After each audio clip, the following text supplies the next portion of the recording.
retirer la femme de lui, Seigneur mon Dieu. Seigneur mon Dieu, la femme qui est un trésor, Seigneur mon Dieu. Merci, Seigneur mon Dieu, pour la femme, Seigneur.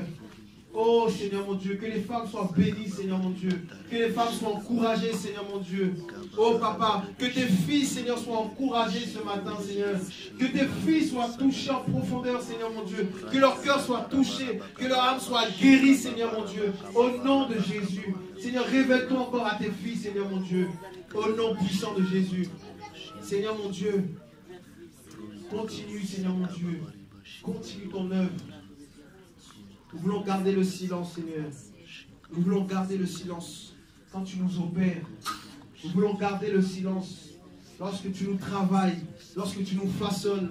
Nous voulons garder le silence, car c'est toi qui agis. Seigneur, nous voulons tendre l'oreille, Seigneur, car tu veux parler. Tu veux parler à nos cœurs, Jésus. Seigneur, il t'en supplie, fais ton œuvre en nous. Oh Jésus.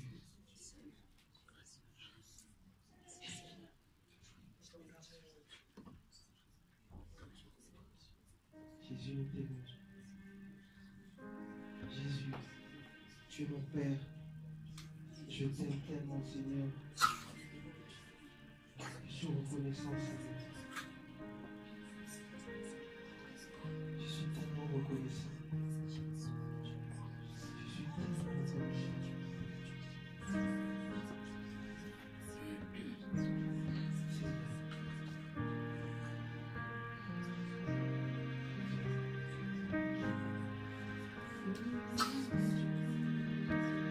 Je suis reconnaissant, je suis reconnaissant, car tu m'as sauvé, oui, tu m'as sauvé, Jésus. Je suis reconnaissant, je suis reconnaissant, car tu m'as sauvé, oui, tu m'as sauvé.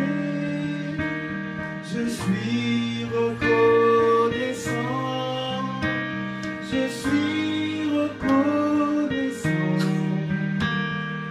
car tu m'as sauvé,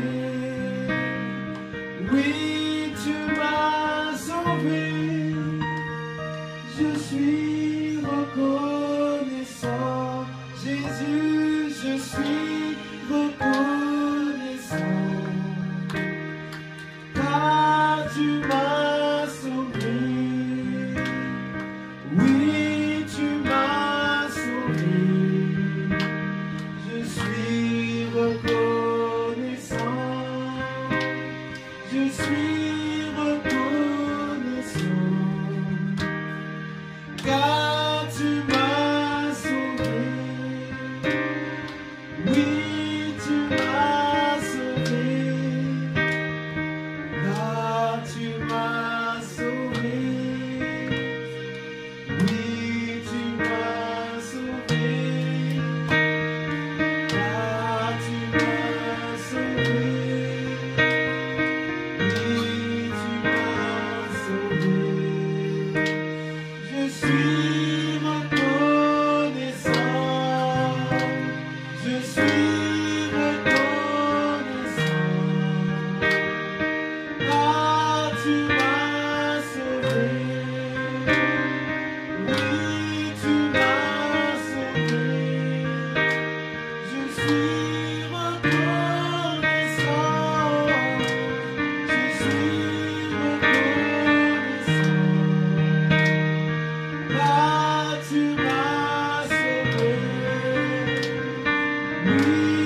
des ténèbres. Je reconnais, Seigneur mon Dieu, que sans toi, peut-être que je serais si bien sous terre, Seigneur mon Dieu. Je reconnais aujourd'hui que j'aurais pu être en enfer. Mais aujourd'hui, j'ai la vie et je veux te célébrer. Aujourd'hui, j'ai la vie et je veux te dire merci. Aujourd'hui, j'ai la vie. Oh, Papa. Et je veux crier que tu es Dieu. Je veux glorifier ton Saint-Nom. Je veux marcher par la foi. Je veux marcher, Seigneur, dans l'Esprit de Dieu. Je veux te laisser me conduire là où je ne veux pas aller. Je veux te laisser me conduire, Seigneur mon Dieu, là où ton corps me poussera à aller, Seigneur. Seigneur, je veux aller au-delà, au-delà de la chair. Je veux dépasser les limites de la chair, Seigneur. Je veux pouvoir te vivre, Seigneur. Nous voulons te vivre, Papa. Nous voulons vivre la puissance de l'Évangile. Nous voulons vivre la puissance de Dieu. Nous voulons vivre le surnaturel avec toi. Nous voulons manifester, Seigneur mon Dieu, oh, l'Esprit de Dieu. Nous voulons vivre, Seigneur mon Dieu, la puissance de la résurrection, afin que ceux qui sont morts puissent revenir à la vie. Seigneur mon Dieu, que par nos vies, Seigneur, les vies soient bouleversées, Seigneur. Que par nos vies, Seigneur, le royaume de Dieu se manifeste. Seigneur, nous voulons vivre, Papa. Que l'onction de Dieu nous accompagne. Que l'onction qui brise les jours de nos vies, afin que nous soyons libres en toi. Au nom de Jésus, la puissance de Dieu n'est pas limitée. La puissance de Dieu n'est pas limitée. Seigneur, je sais au plus profond de moi que tu as gardé le meilleur pour la fin. Tu as gardé le meilleur pour la fin. Comme dans les noces de Cana, tu as donné le bon vin à la fin. Tu as dit remplissez les vases. Ils ont rempli les vases, les 6 vases qui représentent l'homme, 6 le chiffre de l'homme. Seigneur, dans l'ancienne alliance, il avait dit par l'esprit, il avait dit mesure de l'esprit. Oh Papa, Élisée avait la double portion. Mais Seigneur, dans cette fin des temps, tu veux que nous soyons remplis de l'esprit et que notre couple déborde. Tu veux que nous soyons ivres de l'esprit. Tu as dit ne soyez pas ivres de vin, ne soyez ivres de l'esprit, Seigneur mon Dieu. Oh Papa, remplis-nous, Seigneur, que la coupe déborde, Seigneur mon Dieu. Que le royaume se manifeste au travers de nos vies, Seigneur. Aide-nous à payer le prix. Aide-nous à payer le prix, Seigneur. Des vases que nous sommes, fais-nous des vases d'honneur. Des vases qui seront, Seigneur mon Dieu, prompts à faire ton œuvre. Avec, Seigneur mon Dieu, patience, avec amour, malgré les persécutions, malgré le rejet des hommes.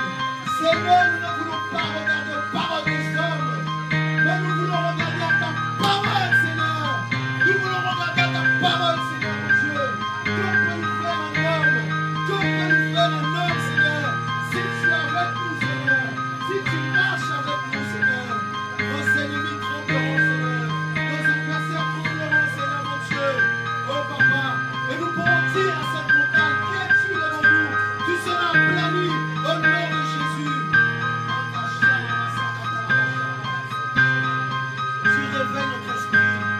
Tu réveilles notre esprit, Seigneur. Dans cette fin des temps, tu réveilles notre esprit, Seigneur. Tu réveilles notre esprit, Seigneur. Car nous avons besoin d'être réveillés. Tu réformes nos cœurs. Tu réformes le cœur de l'Église. Car l'Église doit revenir au commencement. L'Église doit revenir à son premier amour. L'Église doit revenir. L'Église doit revenir à Dieu. L'Église doit revenir à Dieu. L'Église doit revenir à Dieu. L'Église doit revenir à Dieu. L'Église doit revenir à Dieu. Nous devons revenir à toi. Nous devons déchirer nos vêtements.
marcher dans le désert avec toi.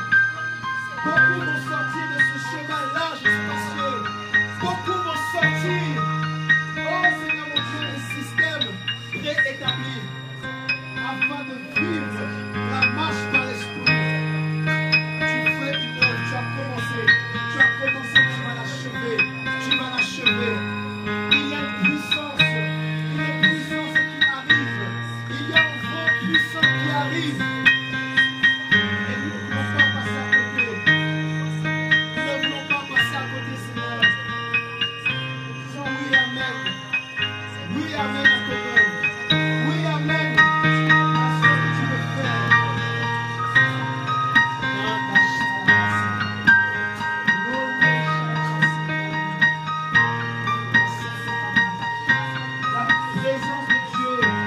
La présence de Dieu va être de plus en plus palpable dans les vies des véritables enfants de Dieu, des visitations célestes. Oh Dieu de gloire, Dieu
Bonjour à tous.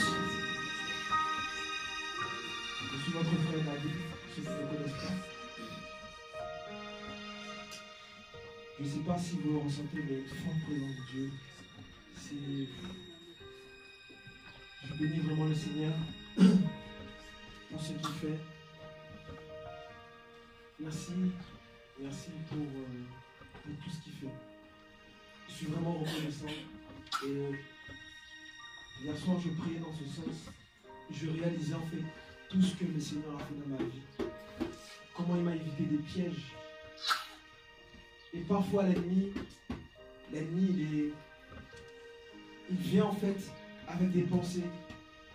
Les choses que tu n'as pas fait, que peut-être que le Seigneur t'a empêché de faire, il vient, il te dit que tu aurais dû le faire. Il met comme des regrets en fait. Quand tu avais l'occasion de faire telle ou telle chose, tu aurais dû le faire. Regarde, maintenant tu es sauvé. Tu aurais dû le faire. Mais je réalisais que si j'avais posé ces actes, j'aurais lié ma vie à des choses compliquées. Mais le Seigneur, voyant ces choses, sa main m'a gardé. Et je lui disais, merci Seigneur. Merci Seigneur. Parfois, on ne réalise pas que ce passage qui dit que ce que l'homme aura semé, le moissonnera. Parfois, on oublie en fait que dans le monde, nous avons posé des actes. Nous avons posé des actes qui ont blessé le cœur de Dieu. Mais dans son amour et sa miséricorde, il nous a sauvés.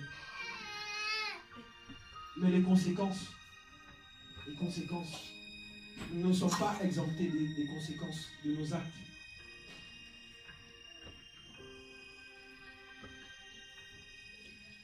Je me dis, aujourd'hui, je suis vraiment reconnaissant. Parce que je connais la vie de mon père. Je sais ce que mon père faisait. Et Dieu m'a épargné sa vie. Sa vie d'adultère, de débauche. Et malgré que j'étais dans le monde, il y avait comme ce frein, il y avait comme cette limite que je ne pouvais pas franchir. Et je réalise l'amour de Dieu. Parfois, si nous avons des combats dans nos vies qui nous dépassent parfois, c'est parce que l'ennemi nous rappelle notre passé. Tous les actes que nous avons posés. Moi, il me rappelle ce que je n'ai pas fait. Mais si tu as posé des actes, il va te pousser, en fait, il va te combattre par ces choses.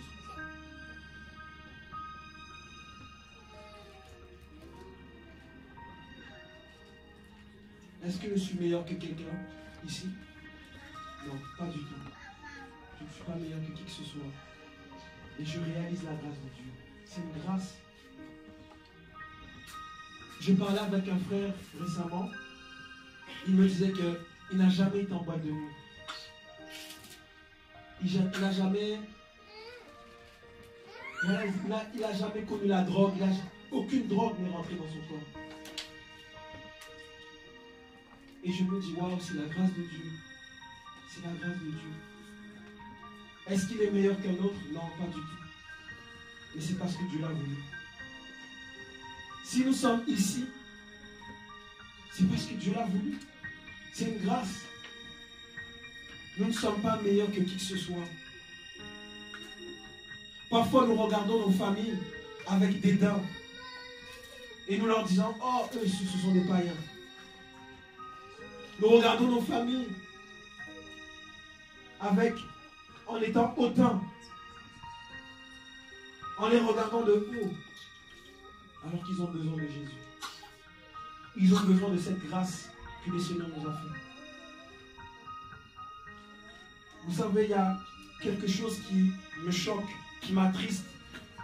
Et en même temps, je ne veux pas que ça me décourage, mais je veux me servir de ces choses comme un boost. Et pour nous encourager ce matin. Je réalise que nous sommes dans le message du Seigneur.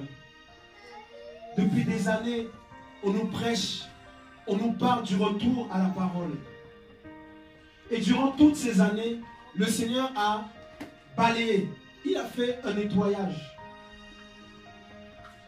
Et dans ce petit nettoyage, c'est comme si le Seigneur, il a juste balayé devant la porte de l'église. L'église corps de Christ. Mais, parce que le Seigneur a balayé juste devant l'église, le corps de Christ, je veux dire par là, on s'est réjoui. Mais on a oublié qu'il y avait d'autres pièces dans la maison. Le Seigneur a commencé petit à petit par la dîme. L'évangile doit être gratuit. Il a commencé par les choses périphériques. Et petit à petit, il est entré. Et plus le temps passait, au lieu de s'humilier, nous nous sommes enorgueillis. Et nous avons indexé ceux qui pratiquaient la dîme. Nous avons indexé ceux qui faisaient payer leur CD. Ou je ne sais quoi. Alors que c'était juste un petit coup de balai. Regardez le résultat aujourd'hui. Le résultat est amer. Hier, pendant que je regardais TV de vie, pendant que notre frère de Madagascar parlait, ça m'a touché. J'ai dit, voilà un frère qui a fait, je ne sais pas combien de milliers de kilomètres, pour écouter le message du temps. Il est reparti dans son pays avec ce message. Et il a propagé l'évangile à Madagascar. Et il revient en nous témoignant que l'évangile part au Japon, part par-ci, part par-là. Tout Madagascar est touché. On a prêché malgré les persécutions. Quand j'ai écouté ça, ça m'a touché. J'ai dit waouh. Mais en même temps, ça m'a attristé. Je me dis que nous sommes au cœur du message. Où sont les fruits? Où sont les fruits?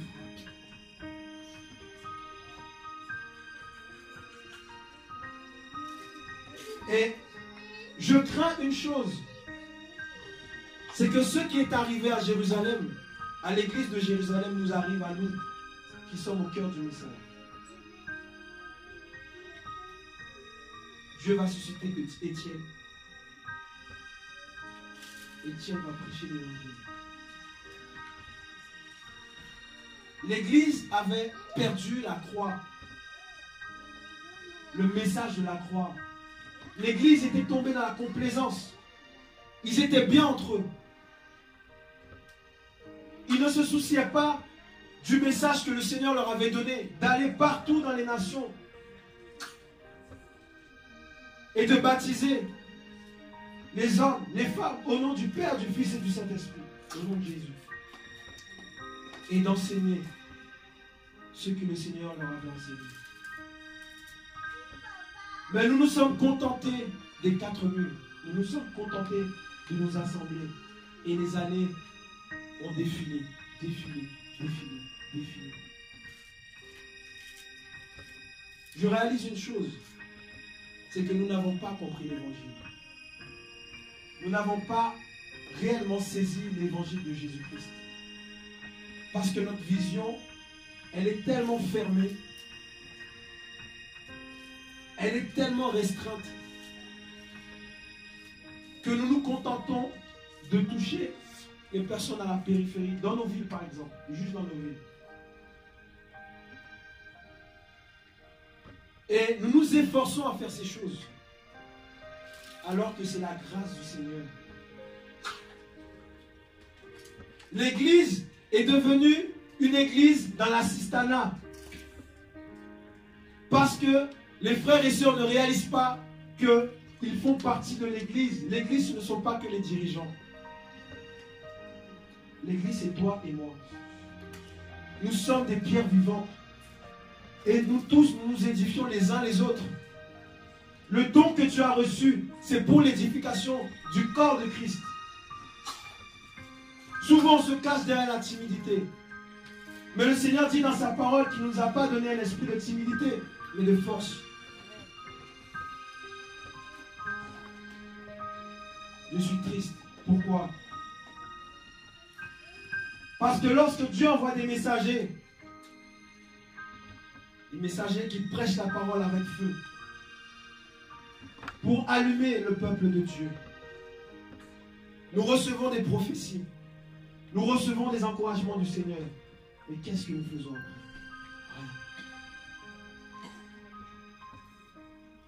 Nous continuons à chauffer les chaises de l'assemblée.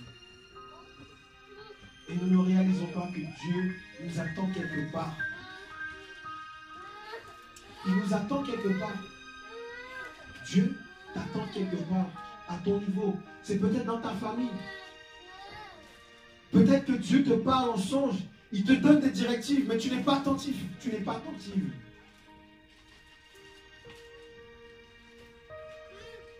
Jérusalem était tombée dans le confort. Jérusalem était tombée dans la complaisance. Et Dieu a permis la persécution.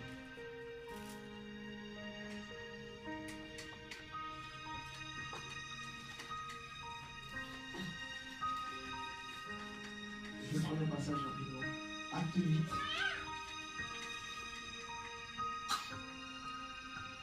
À partir du verset 4. Ceux qui avaient été dispersés allaient de lieu en lieu annonçant la parole de Dieu. Dieu était obligé d'envoyer la persécution pour que les chrétiens se réveillent et qu'ils fassent ce que Dieu avait dit aux disciples. Vous irez en Samarie, en Judée et dans les extrémités de la terre, proclamant le royaume des cieux, proclamant la bonne nouvelle. Et aujourd'hui, l'Église a perdu ce message. L'Église a perdu le message.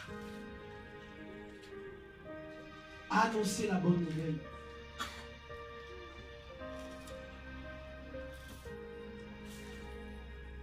L'image que j'ai, à chaque fois que Israël était dans la désobéissance,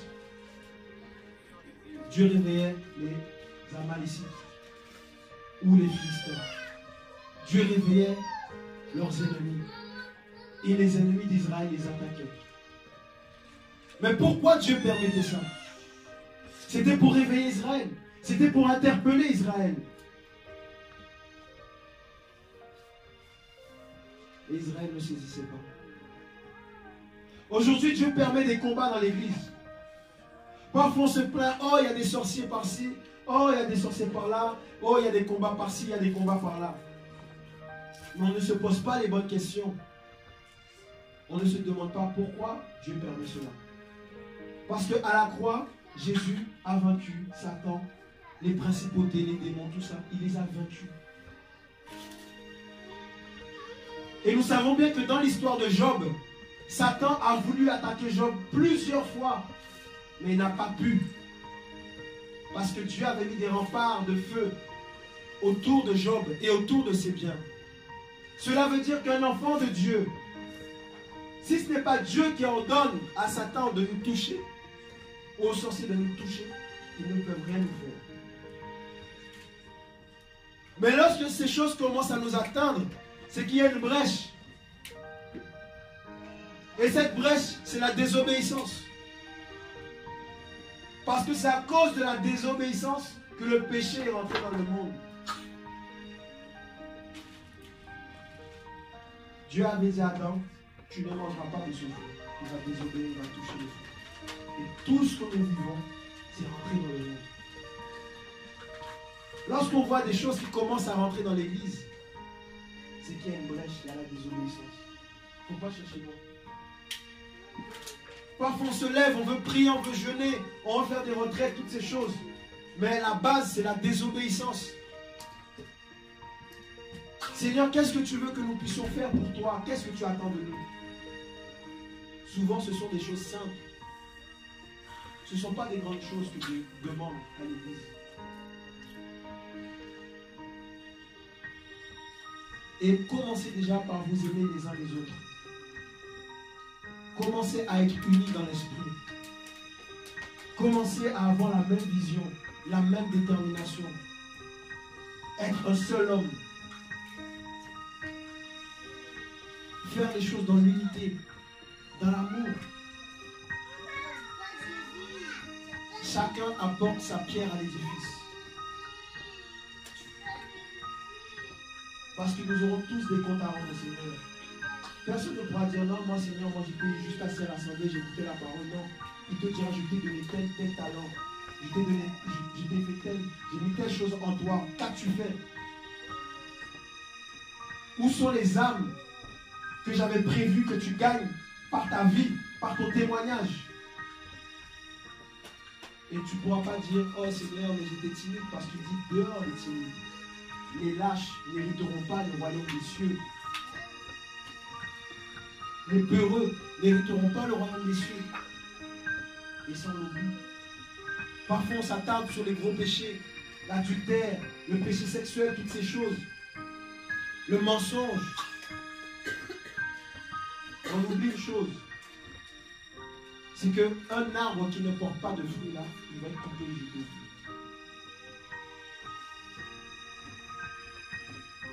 Ne soyons pas comme ce figuier stérile que Jésus a maudit.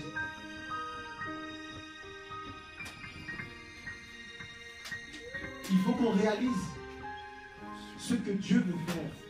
Il faut qu'on réalise ce qu'il est en train de faire. Et qu'on puisse rentrer dans ce champ, dans ce nouveau champ, dans cette nouvelle saison.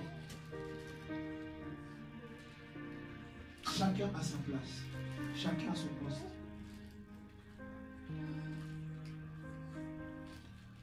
Je vous assure, le Seigneur veut faire des choses en profondeur, mais il va doucement.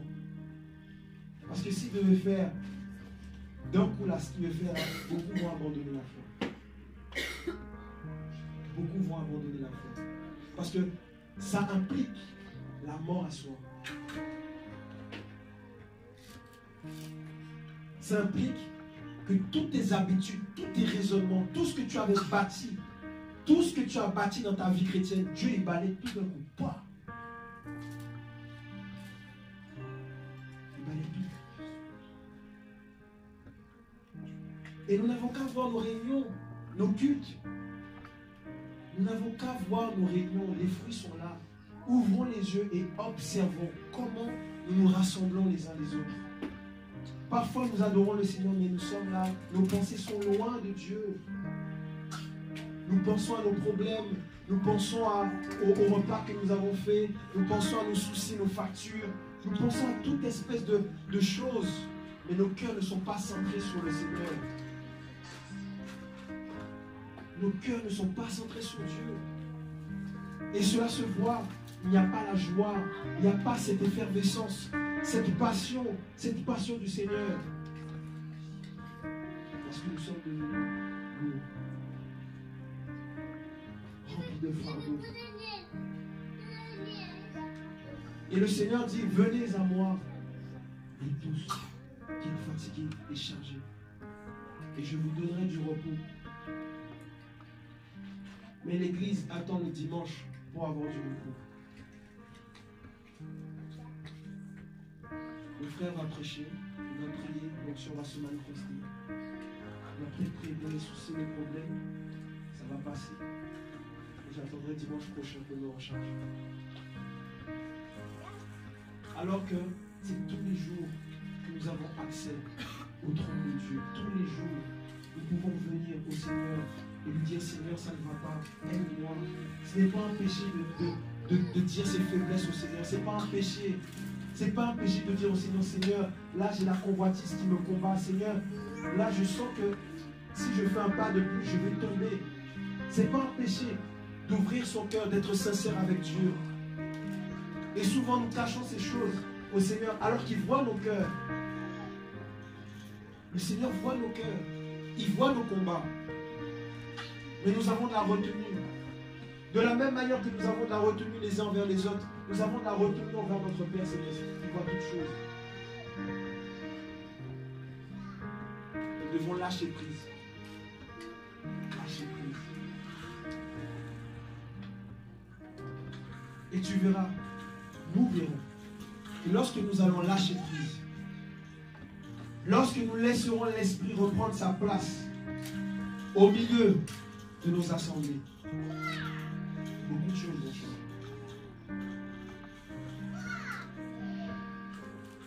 Et parce qu'il y aura la vie de l'esprit, Dieu va tirer du monde.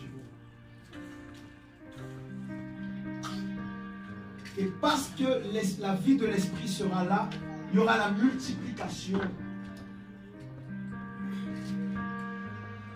Parce que lorsqu'il y a la vie de Dieu, les talents se réveillent. Dieu dit, voilà, lui, c'est un docteur. Lui, c'est un prophète. Lui, c'est ceci. Il montre les dons, les talents. L'église se scinde et une œuvre naît.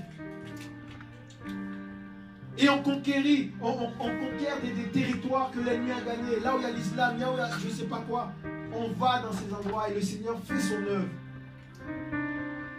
C'est ça la vision. La conquête. L'église est emmenée à conquérir des territoires. L'église est emmenée à faire le royaume avancer sur cette terre. Et c'est au prix des persécutions, des rejets, des incompréhensions. Mais la parole dit, là où le mal a la grâce sera. Et tout concourt au bien de ceux qui aiment Dieu. Je vous assure, Dieu veut nous révolutionner. Il veut vraiment nous révolutionner.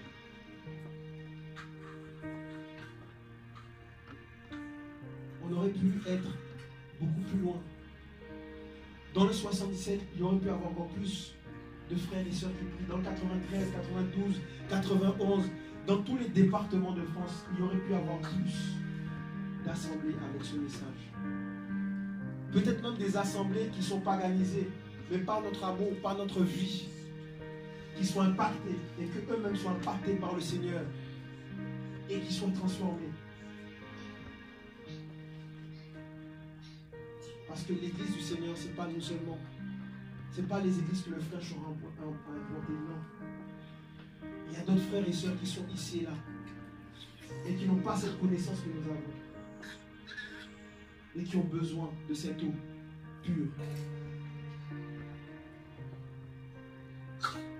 Ma prière, c'est que Jésus réforme nos cœurs en profondeur et que cela change et qu'on le voit, qu'on le vive chaque jour.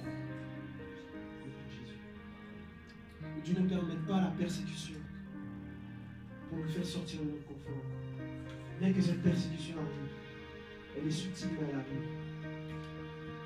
Et pendant qu'il fait jour, travaillons. Travaillons, parce que la nuit arrive, personne ne peut travailler. Que le Seigneur